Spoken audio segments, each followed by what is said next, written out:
ਅਫਕਾਰੋ ਨਜ਼ਰੀਆ ਦਾ ਪਤਾ ਲੱਗ ਜਾਂਦਾ ਹੈ। ਅੱਜ ਕੱਲ ਦੇ ਦੌਰ ਦੇ ਵਿੱਚ ਮੈਂ ਬੜਾ ਪਰੇਸ਼ਾਨ ਹੋ ਜਾਂਦਾ ਕਦੀ ਕਦੀ ਇਹ ਸੋਚ ਕੇ।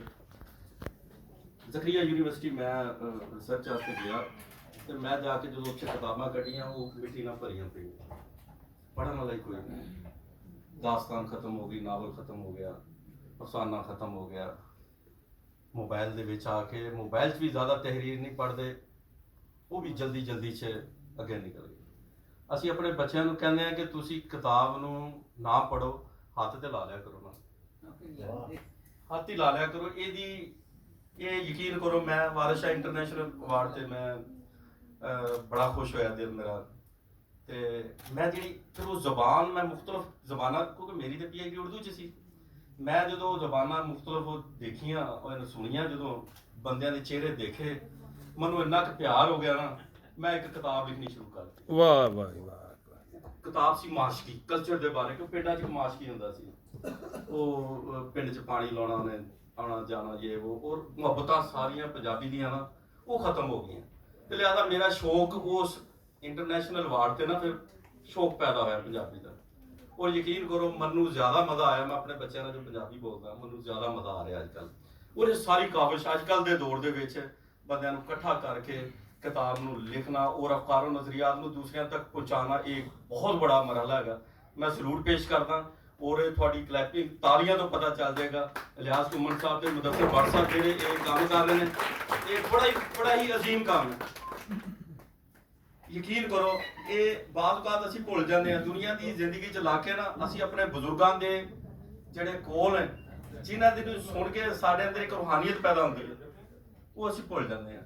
ਤੇ ਇਸ ਐਸੀ ਕਾਨਫਰੰਸਾਂ ਦੇ ਉੱਤੇ ਆ ਕੇ ਬੰਦੇ ਦਾ ਈਮਾਨ ਤਾਜ਼ਾ ਹੋ ਜਾਂਦਾ ਹੈ। ਤੇ ਯਾਰ ਸਾਡੇ ਬਜ਼ੁਰਗਾਂ ਨੇ ਇੰਨੀਆਂ ਕਾਵਿਸ਼ਾਂ ਕੀਤੀਆਂ, ਨਾ ਤਲਵਾਰ ਸੀ ਨਾ ਕੁਝ ਸੀ, ਸਿਰਫ ਕੀ ਸੀ, ਇੱਕ ਜ਼ਬਾਨ ਦੇ ਨਾਲ। ਔਰ ਦੂਸਰਾ ਅਲਹਮਦੁਲਿਲਾ ਪੰਜਾਬੀ ਜ਼ਬਾਨ ਤੇ ਮੈਨੂੰ ਪਹਿਲੇ ਇੰਨਾ ਫਖਰ ਨਹੀਂ ਸੀ, ਔਰ ਇਹਨਾਂ ਦੀ ਕਾਵਿਸ਼ਾਂ ਦੀ ਵਜ੍ਹਾ ਤੋਂ ਜਦੋਂ ਮੈਂ ਉਹ ਗਿਆ ਆਪਣਾ ਵਾਰਿਸ ਸ਼ਾਹ ਇੰਟਰਨੈਸ਼ਨਲ ਅਵਾਰਡ ਤੇ, ਮੈਨੂੰ ਇੰਨਾ ਪਿਆਰ ਹੋ ਗਿਆ ਕਿ ਅੱਜ ਮੈਂ ਆਪਣੀ ਮਾਂ ਨੂੰ ਕਿਹਾ, ਮੈਂ ਕਿਹਾ ਅੰਮੀ ਜੀ ਰੋਟੀ ਖਾਣੀ ਹੈ। ਕਹਿੰਦੀ ਬੇਟਾ ਬੈਠ। ਮਾਂ ਨੂੰ ਨਹੀਂ ਹਲੇ ਮਸਲਾ ਲੱਤਾਂ ਦਾ ਜ਼ਰਾ ਚੱਲਣ ਚੁਲਣ ਦਾ ਉਹਨਾਂ ਦਾ। ਤੇ ਮੈਂ ਕਿਹਾ ਅੰਮੀ ਜੀ ਚੁੱਲ੍ਹੇ ਦੇ ਕੋਲ ਤੁਸੀਂ ਬੈਠੋ। ਤੇ ਮੈਂ ਨਾ ਉੱਥੇ ਇੱਕ ਛੋਟਾ ਜਿਹੀ ਚਾਦਰ ਵਿਛਾਈ ਤੇ ਮੈਂ ਬੈਠ ਗਿਆ। ਤੇ ਅੰਮੀ ਨੂੰ ਕਿਹਾ ਅੰਮੀ ਛਾਬੀ 'ਚ ਦੇ, ਜਿਵੇਂ ਤੂੰ ਬਚਪਨ 'ਚ ਦਿੰਦੀ ਸੀ ਮੈਨੂੰ। ਤੇ ਉਹ ਜਦੋਂ ਬਚਪਨ 'ਚ ਫਿਰ ਉਹਨਾਂ ਨੇ ਕਿਹਾ ਜੀ ਸਾਲਨ ਪਲੇਟ ਦਿੱਤੀ, ਮੈਂ ਕਿਹਾ ਨਹੀਂ ਅੰਮੀ ਰੋਟੀ ਦੇ ਉੱਤੇ ਹੀ ਲਾ ਦੇ, ਘਿਓ ਵੀ ਰੋਟੀ ਦੇ ਉੱਤੇ ਹੀ ਲਾ। ਉਹ ਮਾਂ ਦੀ ਰੋਟੀ ਖਾਧੀ ਨਾ, ਤੇ ਮੈਂ ਅੱਜ 3-4 ਦਿਨ ਤੋਂ ਮੈਂ ਵੇਟ ਕਰ ਰਿਹਾ ਸੀ ਇਹ ਕਾਨਫਰੰਸ ਕਿ ਮੈਂ ਜਾਣਾ। ਮੈਂ ਆਪਣੇ ਸਾਰੇ ਕੰਮ ਛੱਡ ਦਿੱਤੇ। ਯਕੀਨ ਕਰੋ ਅਗਰ ਆਪਣੀ ਮਿੱਟੀ ਨਾਲ ਜੁੜੇ ਰਹਿਣਾ ਨਾ, ਤੇ ਫਿਰ ਆਪਣੀ ਸਕਾਫਤ ਨੂੰ, ਕਲਚਰ ਨੂੰ ਨਾ ਭੁੱਲੋ। ਵਾਹ ਚੌਧਰੀ ਸਾਹਿਬ, ਵਾਹ ਬਈ ਵਾਹ। ਤੇ ਇਹਦੇ 'ਚ ਮੁਹੱਬਤ ਜ਼ਿਆਦਾ ਪੰਜਾਬੀ 'ਚ। ਔਰ ਮੈਂ ਇੰਡੀਆ ਦਾ ਜਦੋਂ ਮੈਂ ਅਕਸਰ ਬਾਰਡਰ ਤੇ ਜਾਂਦਾ, ਮੈਂ ਦੇਖਦਾ ਉਹ ਆਪਣੇ ਕਲਚਰ ਨਾਲ, ਆਪਣੀ ਮਿੱਟੀ ਨਾਲ ਜੁੜੇ ਹੋਏ ਨੇ। ਅੱਜ ਵੀ ਪੰਜਾਬੀ ਯੂਰਪ 'ਚ ਜਾ ਕੇ ਵੀ ਆਪਣੀ ਪੰਜਾਬੀ ਬੋਲਦੇ। ਔਰ ਮੈਂ ਦੋ ਚੀਜ਼ਾਂ ਦਾ ਫਿਰ ਕੰਪੈਰੀਜ਼ਨ ਕੀਤਾ। ਉਰਦੂ ਦਾ ਮੇਰਾ, ਕਿਉਂਕਿ ਬੱਚਿਆਂ ਨੂੰ ਪੜ੍ਹਾਉਣਾ, ਮੈਂ ਟੀਚਰ ਤੇ ਲਿਆਦਾ ਮੈਂ ਕੀ ਕੀਤਾ, ਉਰਦੂ ਜ਼ਬਾਨ ਵਾਲੇ ਬੱਚੇ ਦੇਖੇ ਤੇ ਪੰਜਾਬੀ ਵਾਲੇ ਦੇਖੇ।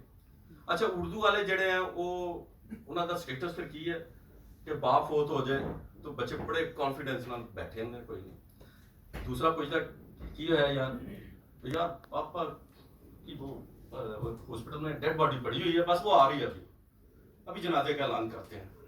अच्छा ਜਿਹੜੇ ਮਿੱਟੀ ਨਾਲ ਜੁੜੇ ਹੋਏ ਆ ਆਪਣੀ ਨਾਲ, ਪੰਜਾਬੀ ਨਾਲ, ਉਹ ਯਕੀਨ ਕਰੋ ਇਹ ਰੋ ਰੋ ਕੇ ਨਾ ਹਲਕਾਨ ਹੋ ਜਾਂਦੇ ਹੈਗੇ ਕਿ ਇਹ ਸਿਰਫ ਔਰ ਸਿਰਫ ਇਸ ਟਾਈਮ ਮੈਨੂੰ ਜਿਹੜੇ ਇਹ ਕੁਝ ਚਿਹਰੇ ਨਜ਼ਰ ਆ ਰਹੇ ਨੇ ਜਿਹੜੇ ਪੰਜਾਬੀ ਨੂੰ ਪ੍ਰਮੋਟ ਕਰ ਰਹੇ ਨੇ, ਮੈਂ ਦਿਲੋਂ ਇਹਨਾਂ ਨੂੰ ਸਲਾਮ ਪੇਸ਼ ਕਰਦਾ ਵਾਂ।